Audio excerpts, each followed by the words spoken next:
All right. Good morning. Good morning. Good morning. Yes, that's what I was doing. It's on. Yeah, yeah. All right. Good morning. Good to see you.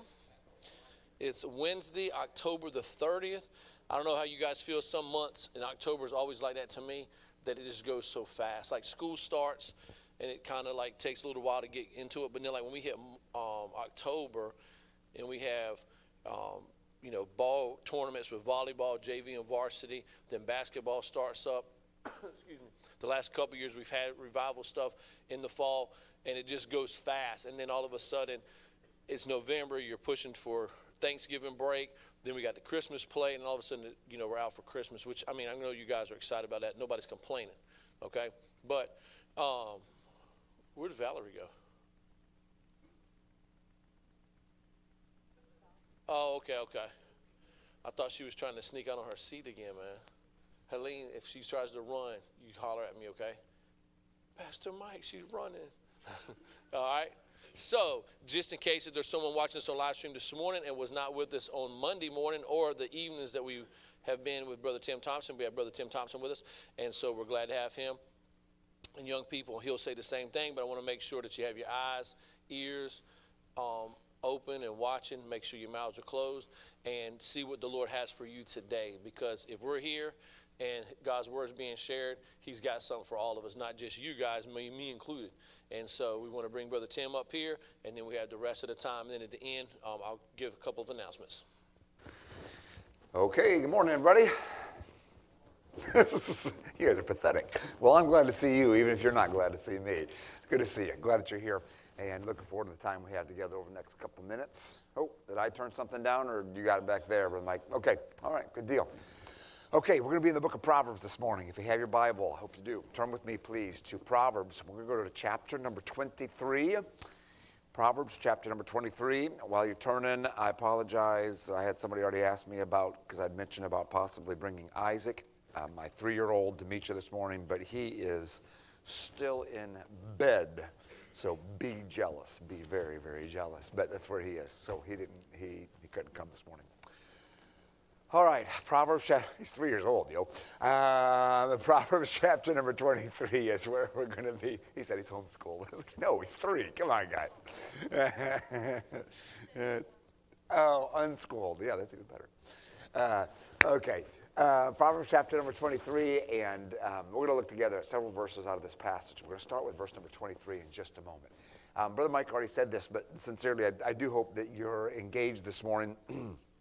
This is Wednesday, which when I was in high school, I remember always thinking that Wednesday, if you can get past Wednesday, then everything else in the week is like easy. Thursday, Friday, nobody's thinking about anything. You guys have games Friday, true? This Friday, is it Friday, Saturday of this week? Okay. Excellent. So I know there's a lot on the plate, but Mike already mentioned that. I apologize in advance for drinking. My voice is giving me some issues.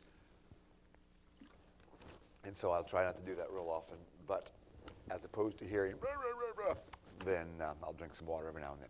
Proverbs chapter number 23 and verse number 23. The Bible says this. Look at it. Buy the truth, sell it not. Also wisdom and instruction and understanding. Hey, real quickly, do you know why you go to school?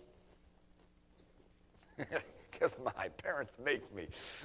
Seriously, do you know why you come to school? I mean, has anybody ever discussed with you why you're in this, not this particular gathering, because this is specific to Christian school and your school in particular, having a chapel time. But why do you go to school? Why do you go to classes? Raise your hand or give me an idea. Yes, sir, what do you think? Yeah, that's part of it. What else? You get an education, which would be connected to learning. So to learn, there's actually two parts to why you're coming to school. And I mean, there are more reasons. Like the social interaction is fun, and the sports and activities, they're fun, and it helps make you a whole person. But the main reason for school is connected to learning. Okay, let me give you the 2 reasons. This is connected to this, but I do want you to know this. The 2 reasons why you come to school are, you ready? To learn and to learn how to learn. To learn and to learn how to learn. Learning is you're sitting in class, the teacher stands up and says, open your history book to page 17. Let's learn this list of 18 names. And that's fine when you're in 3rd grade. That's fine. But by the time you get to 7th, 8th, 9th, 10th, 11th, 12th grade, you need to be coming to school with a little bit more purpose than that. I hope that's not where you're still at if you're in 10th or 11th or 12th grade of, oh, I got to learn these facts. The reason why you're coming to school is both to learn those facts, but also to learn how to learn. Because for the rest of your life, you're going to have to know things. You're going to have to learn things if you're going to be complete as a person, if you're going to be a good worker in whatever job you have, if you're going to be a good mom or a good dad or a good husband or a good wife, you're going to have to learn. Like you're going to have to continue to learn in life. So right now, you are both learning and you're learning how to learn. Practically speaking, the way this works out is, are you guys in high school, do you guys still have spelling? Like, do you have to learn spelling lists and stuff? And you love every minute of it, I know. Okay, so you have these spelling lists. How many of you know already you are a visual learner? Like, if you look at it, your brain takes a picture of the words. When you look at words, you got them, and it's not real hard for you to remember how to spell. Anybody built that way? Okay, some people are. You disgust me, but some people are built that way. How many of you are like repeaters? Like you have to spell it out loud or say it over and over and over and over again in order to remember. Anybody built that way? Okay, now stop. Nobody wants to be this. Nobody wants to be this, but people are. I am. How many of you are writers? Like, you have to write it. If you write it 2 or 3 times a day, then it's going to stick. But that's what you have to do. Okay, nobody likes that because that takes the most work out of all of those things. All right, okay, but the point being this. Look, if you don't know how you learn right now, then this is something you need to start paying attention to. Like, okay, what is it that happens that makes these things stick in my brain the most? Is it that I watch somebody else do it? Is it I have to write it out? Is it that I need to take notes and study it? When I was in high school, my brother helped me with this. I have an older brother. And I was taking history tests, and I had all these names, and nothing was, I was putting in one name and another name was falling out the other side. It just wouldn't stick. And so he showed me how you could actually like draw a picture of just something silly, but each thing symbolized. And usually, usually the picture you would draw would have something to do with the name of one of the people. So you draw these silly pictures and you draw connections. And then when it came to the test time, you could on the side, just on a scrap piece of paper, draw out the picture, and you'd have the names like it would reconnect all the dots. Okay, that's learning how to learn.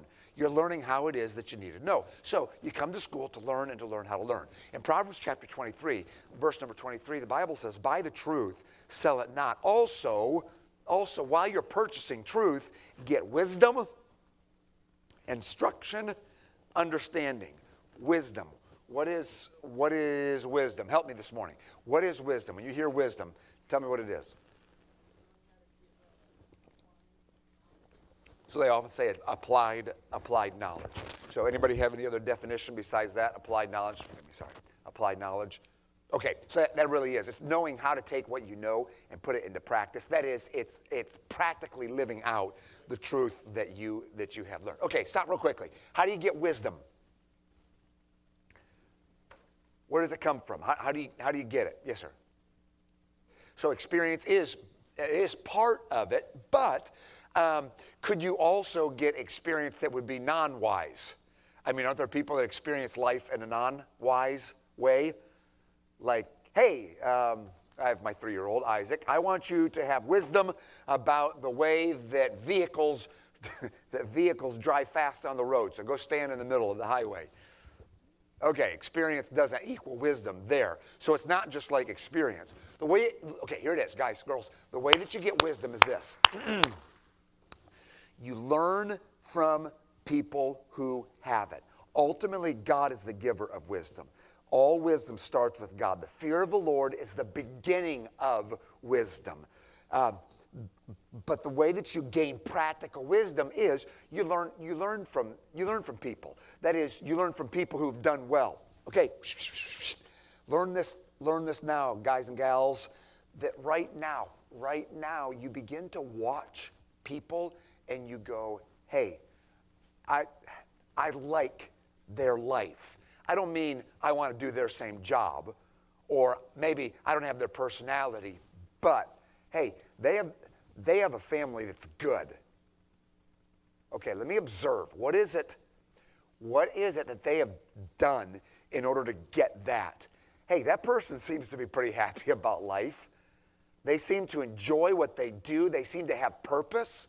Okay, how did that happen? Because there's a lot of people who don't live. It's absolutely silly. S-T-U-P-I-D.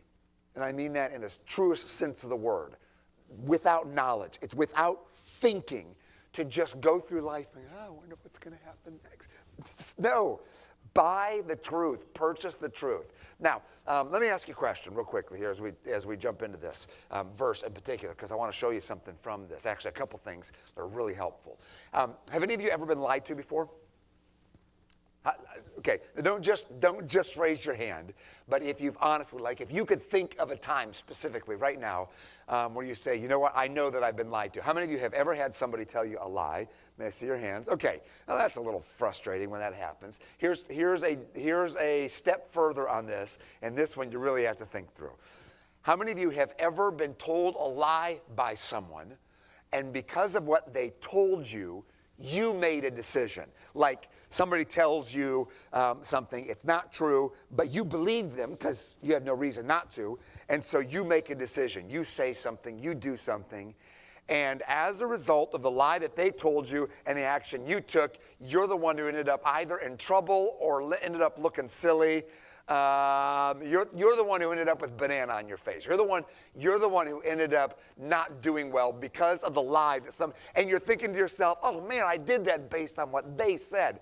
Anybody ever been lied to, make a decision, and then ended up in trouble or having something happen? Okay, when I was in high school, I had it happen. There was a girl that I was interested in high school, and this friend, I thought he was my friend, comes to me and said, oh yeah, she already said that she likes you or whatever. So I went over and talked to her as if she already knew and she had already reciprocated that she liked me, and found out that that wasn't true at all. Not at all. So I had this very embarrassing moment of walking over with all the swagger of a guy who, yeah, the girl likes him, and then finding out that, nope, she didn't at all. So, sometimes when somebody tells you a lie and you make a decision, you're the one that ends up looking like an idiot. So look, in Proverbs chapter 23, look down at verse number 23 one more time, and I want you to read just the first phrase with me. I'm going to give the reference, and you're going to read the first 3 words. Here we go. Proverbs 23, go. Oh, you read the words, but let's try it with a little more gusto, shall we, boys and girls? Here we go. Ready? Proverbs 23. Okay. Now the word buy, B-U-Y, purchase, get a hold of, is the idea of, hey, do what it takes to get a hold of the truth. Whatever, if you have to, you're going to have to pay for it in some way.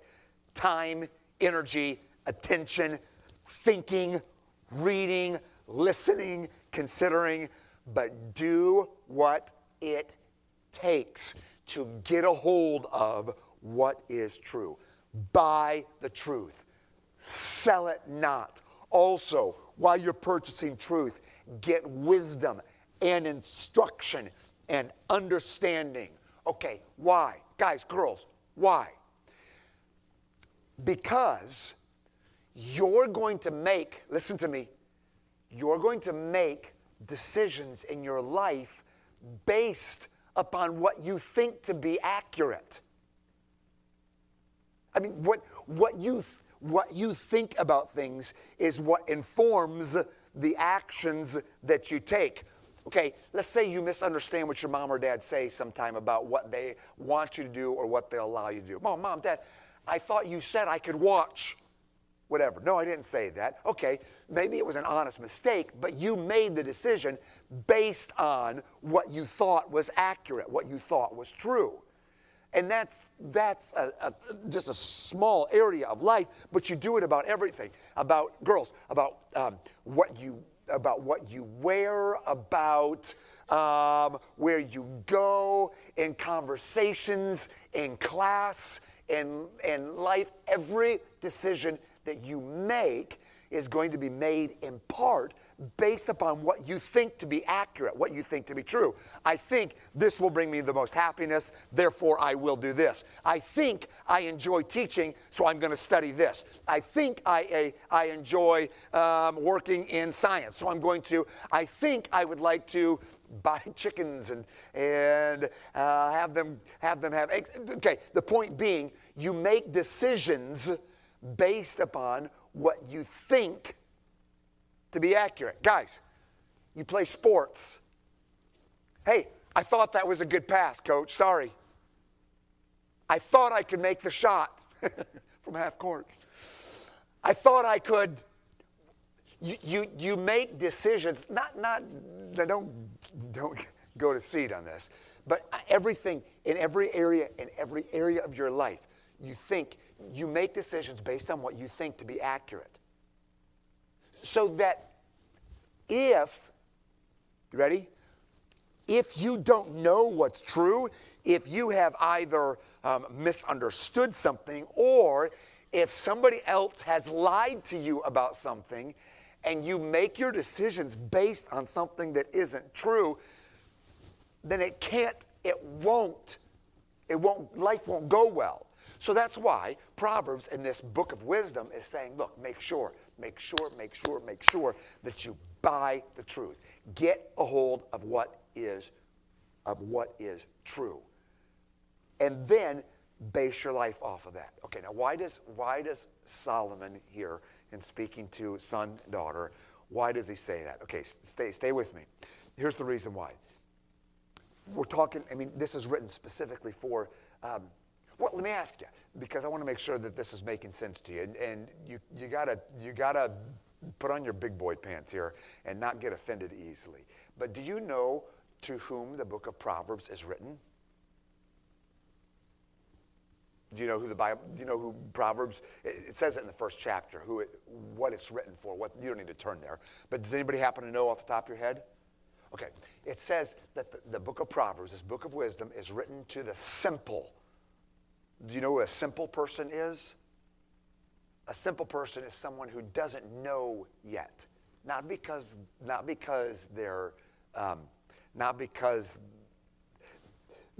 they can't know, it's just they haven't learned. In other words, you haven't experienced life yet. You don't yet have the wisdom that you need for every choice. So God gives to Solomon this wisdom, and Solomon says, okay, I need to write out some wisdom to young people who haven't experienced life and don't know yet. Why? Because I want to make sure that they know what they need to know in order to make good decisions. I will tell you, girls and guys, as a dad with 4 boys, man, I look at the book of Proverbs and all the wisdom that is given in it, and I think to myself, okay, somehow I've got to convey these truths to my boys. This is one of those, grab the boys and say, hey, make sure you're paying attention.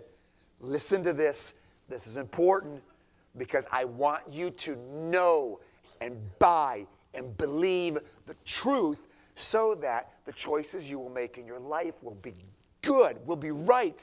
Because if you believe a lie, man, you're going to be in trouble. So Solomon writes this, buy the truth, to guys and girls your age, because here's the deal. It's because right now, and this isn't me like propping you up somehow. Right now, you're coming into the time of life when you're starting to make decisions.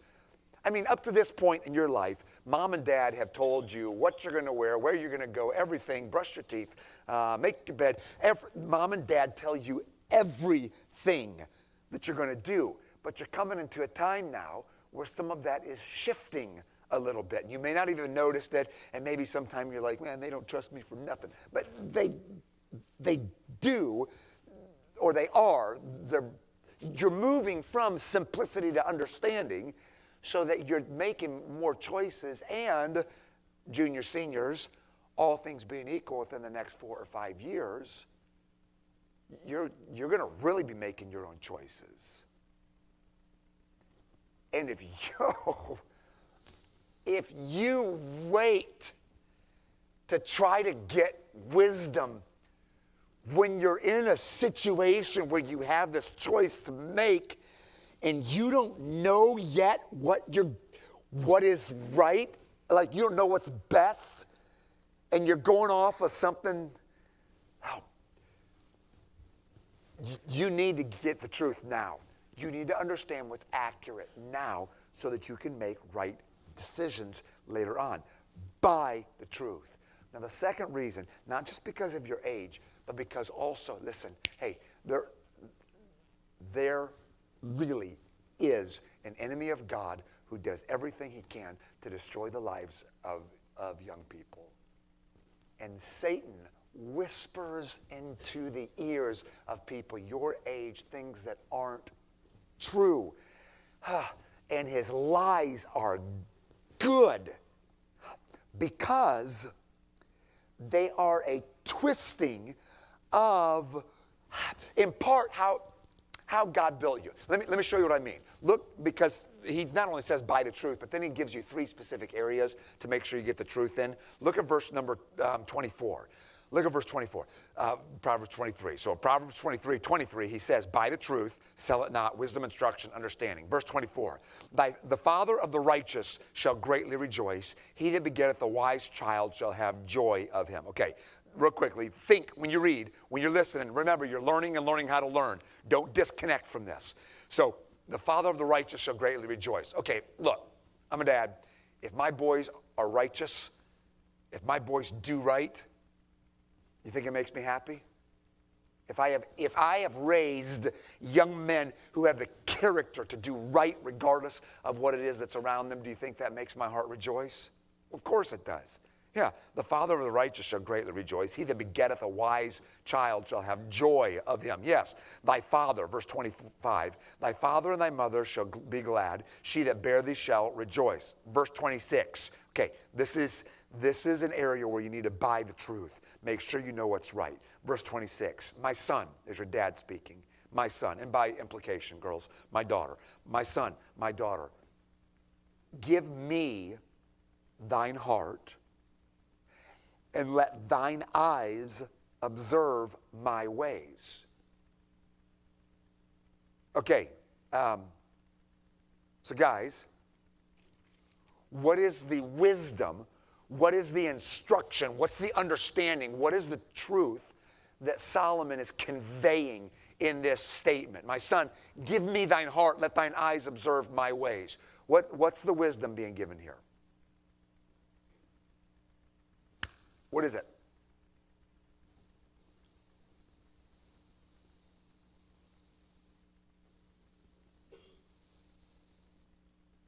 Any ideas? Okay. So here's what it is. This is a matter of Solomon in wisdom saying, hey. Learn from me. This is a dad talking to his son. Learn from me. Stop pushing away from me. Stop with the attitude towards me. Let your eyes observe my ways. Watch what I'm doing. And obviously, Solomon was speaking to his son, in essence, saying, you need to buy the truth and how you think about your parents and their impact. Girls, how you think about your parents and their impact in your life. Let me stop and just back up and say, let me ask, hey, do you think Solomon was a great dad? How many vote yes? How many vote no? How many refuse to vote just in case it's a trick question and you're afraid to raise your hand in front of everybody? Okay, all right. Solomon married 300 wives,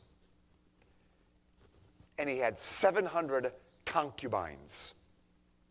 And if you don't know what a concubine is, It's not good.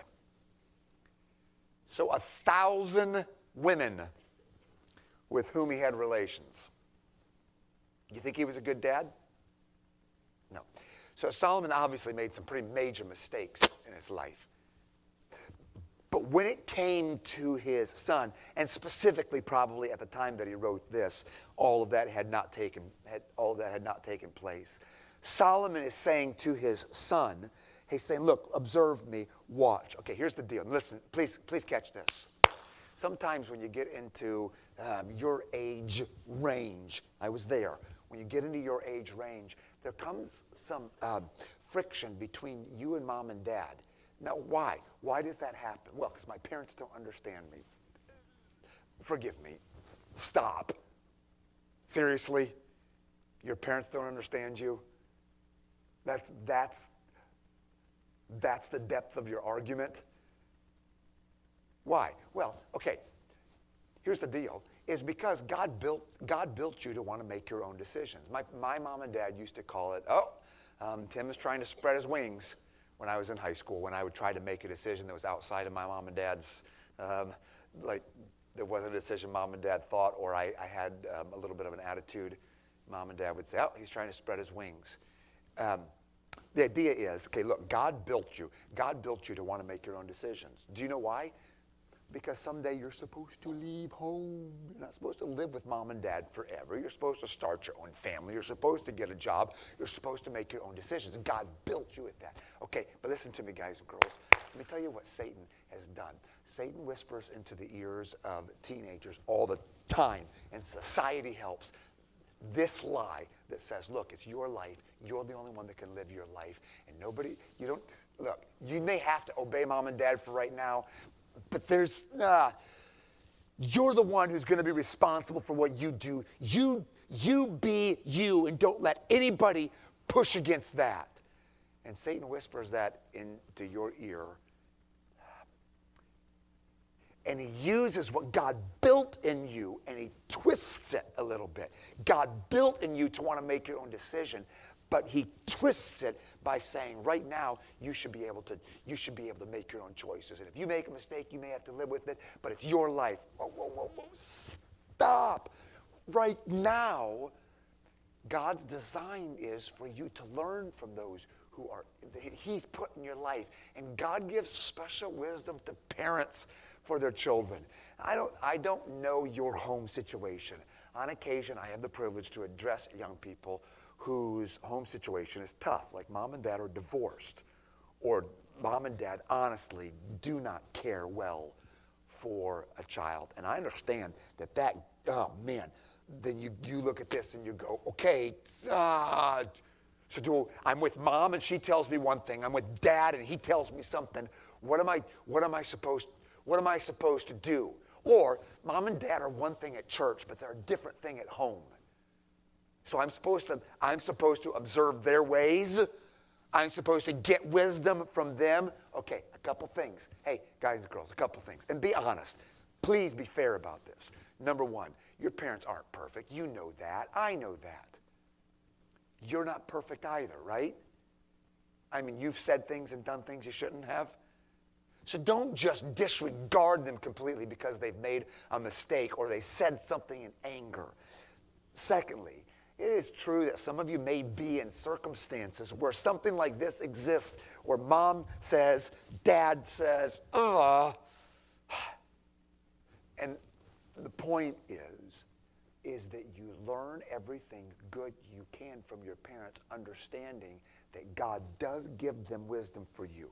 If you live with a good attitude towards mom and dad, when you're with mom, good attitude towards mom. When you're with dad, good attitude towards dad. Don't play one against the other, but live listening to the counsel that they have. It's not like you can't come to mom and dad and disagree with them. I mean, not if you come with the right attitude, right?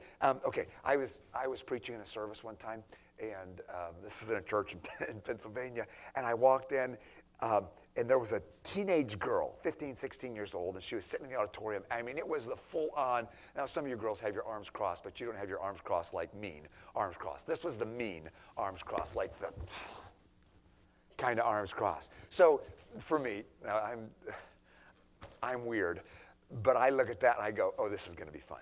So I walk up to her to have conversation and see if I can get her to smile or get her to crack or something. So I walk up, hey, how you doing? Not so good. What's going on? Well, I'm at school, and at our school, they say, the teachers say you can't bring books from another class to one class. But I have this one class on one side of the school, and then I only have 3 minutes. I'm supposed to go all the way back to my locker and then walk the other side of school. And I can't do that. I'm just gonna do what I want. I don't care what they say. Like, hey, can I give you a suggestion? I said, why don't you go to the principal or to your teachers and say, hey, here's the problem I have. I'll do whatever you want me to do, but here's the problem that I have. I can't get there. Is there a way you can think of that this can happen? So the next night she comes back. I said, hey, how you doing? You're not gonna believe this. I went and talked to my principal and told her what was going on. And she said that I could take books to class because of this. And if anybody gave me any problem about it, I could tell them to come see her. It's like, no way. It worked. Okay. Hey, seriously, I'm not talking about, hey, girls, I'm not talking about working the system and working people. I'm talking about just respectfully with people who are in authority, mom and dad in particular, instead of going, come on, Mom. Come on. Mom. Everybody wears, everybody goes, everybody does. Come on, Mom. Instead of that, think honestly and go to Mom and with a right heart say, Mom, I will do whatever you want me to do. Here's what I'm thinking. What do you think? What if she doesn't disagree with me? Okay, girls, please don't get upset with me. But just remember that God gives special wisdom to parents for their children. And even if you're thinking to yourself, well, someday when I'm making my own decisions, I may choose differently than this. Right now, you just with the right heart attitude say, okay, yes, ma'am. And you give your parents your heart. Instead of, yes, ma'am. Gents, same thing, man. Yeah, of course you want to make your own decisions. But seriously, please don't get mad at me. You're smart, you're not stupid, I get it, but you don't have wisdom for life completely yet. It's just because you haven't experienced it. You haven't lived it. You don't know. You haven't learned. You're learning and learning how to learn so that someday you will. But right now, Mom and Dad are supposed to be able to impact your life. They're supposed to.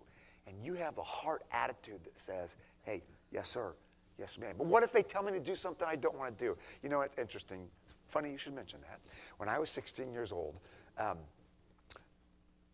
I remember specifically in one day, my dad told me I could not do something that I wanted to do. I wanted to do something. Dad said, no, I don't want you doing that. So my response when I walked away, I didn't say this in his face because I would have gotten punched. But in my muttering under my breath, I was like, come on, I'm 16.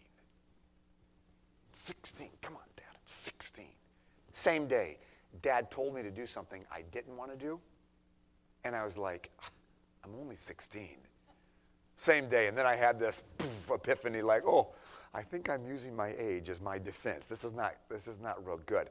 The point being, listen, hey, life gets so much better, so much easier when you just give Mom and Dad your heart. Guys, listen, when you stop with the attitude, and it's just like, hey, Mom and Dad, whatever. Even if you have a disagreement, like if you would like to do something, then talk to them. Fine, be a young man and talk to them about it.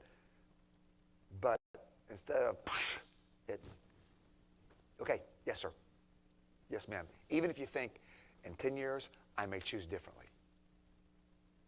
But right now, I'm going to observe your ways. I'm going to listen to you.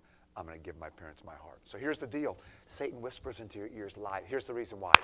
Because he knows right now, if he can get you to believe the lie that your parents should not or do not have the right to have influence, or you don't, at least it's okay because it's the normal teenage thing to do, to have a rebellious time. It's all right for you to cock an attitude, whether in front of them or behind their back or with your friends about your parents. It's okay. He whispers this lie in, and Satan knows full well. Girls, guys, listen to me. Satan knows full well that if he can get you to believe this lie, that it's your life and you can do what you want, all he has to do is get you to believe the lie. Then he can step back, fold his arms, he will point, and he will laugh, because you will end up making a decision in your life that will cause issues and problems and struggles for the rest of your life, because you believed a lie and you've made a decision based on it. So buy the truth. Okay, so I mentioned parents, and then real quickly, let me mention one more, because it's right here, and this is, oh man, this one's so important. Look at verse number, time out, look up here. Okay, I'm dependent. I'm going to read several verses. I am dependent on you being almost adults, because the Bible uses some very straightforward language that in our culture is connected oftentimes to inappropriate humor. But it's here. I mean, it's here and it's real. So look down at verse number 27. This is some of that wisdom that you need to get. And Solomon says, "For a whore is a deep ditch, and a strange woman is a narrow pit. She also lieth in wait as for prey, and increaseth the transgressors among men." Stop real quickly. So the second area that Solomon says, hey, you need to get the truth about this, buy the truth about this, is in the area of this matter of purity, physical relationships. Why is that? Okay, again, why is that? Well, because the lie works. The lie that says, hey, this is just the way things work. It is completely normal for guys who are teenagers to look at things on the internet, to allow their minds to go wherever, to press play in your brain and watch a scenario play out in your mind. It's normal. It's just what happens. It's not, it's just the way things happen, that guys and girls, they get connected in relationship, and you get in, and there's physical involvement, maybe not in this group like all the way, but there's involvement that's in that direction, and that's just what's normal. And the lie that says it's your life, it's your body, works because God built you to desire physical relationship with those of the opposite gender, because someday you're going to get married, believe it or not. In 10 years, all things being equal, any of you who are going to be married within the next 10 to 15 years, you're going to be married. Probably not to each other, but you're going to be married. And God built you that way. It's good. It's fine. Whether God does have it for you or doesn't have marriage for you, the desire for it is natural. The problem is that Satan twists what God has built into saying, well, it's a natural desire, therefore it's okay for you to indulge. Well, I'm not doing it physically, it's only happening in my mind. Well, guys and girls, when there's a boyfriend-girlfriend relationship, the physical's just part of it. That's part of the fun. It's just, Okay. And Satan whispers this lie into your life. And then he steps back and he points and laughs. Because, gents, if you make your decisions on what you're going to think on and what you're going to do and how you're going to think about young ladies based upon that lie, then Satan knows full well that you'll end up destroying, may be too strong, but majorly hurting your life. And girls, If Satan can get you to believe that this is just a natural part of how things go, that it's okay for there to be physical interaction between guys and girls before marriage, it's not that big a deal. It's just part of it. It's old fogey. It's old-fashioned to think anything different. And he gets you to believe that lie. And Satan knows, girls, he knows full well that he can step back and point and laugh because you're the one who's going to make decisions based on that lie. And it's going to hurt. It's going to. When I was in 11th grade, we had a girl in my class, fun-loving. If I say blonde in every way, do you know what I mean? Like just no offense to any blondes in here, but she was just the one that came in and was like da, da, da, da, da, da, every Monday morning. Like nobody should be talking that happy in the morning. No, nobody. It's certainly not on Monday morning, but she was. And she goes da da da da da da da, and she just loved life, loved life, loved life. Her dad was a pastor, and one Monday morning she came in and she sat down in class, and there was no joking at all. She sat down, and I remember it like it was yesterday. She sat down, and she had a ponytail, and I remember her grabbing her ponytail and pulling it around, and for the next hour of class, she sat and just pulled her hair apart.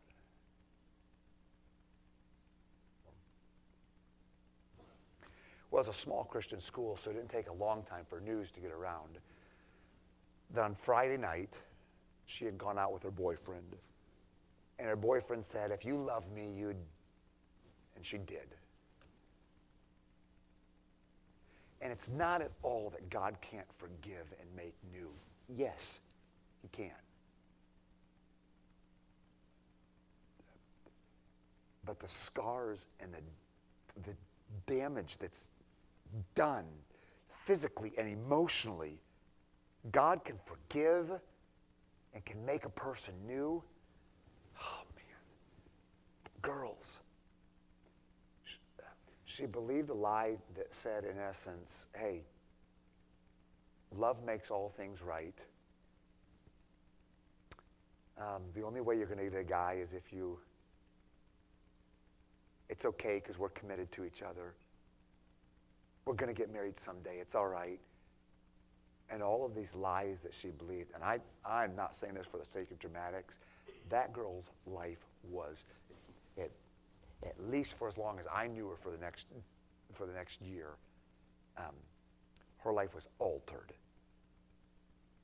And a very happy, jovial, peaceful girl became a very somber, serious, scared. All because she didn't buy the truth when she could. Okay, ladies, please listen to me.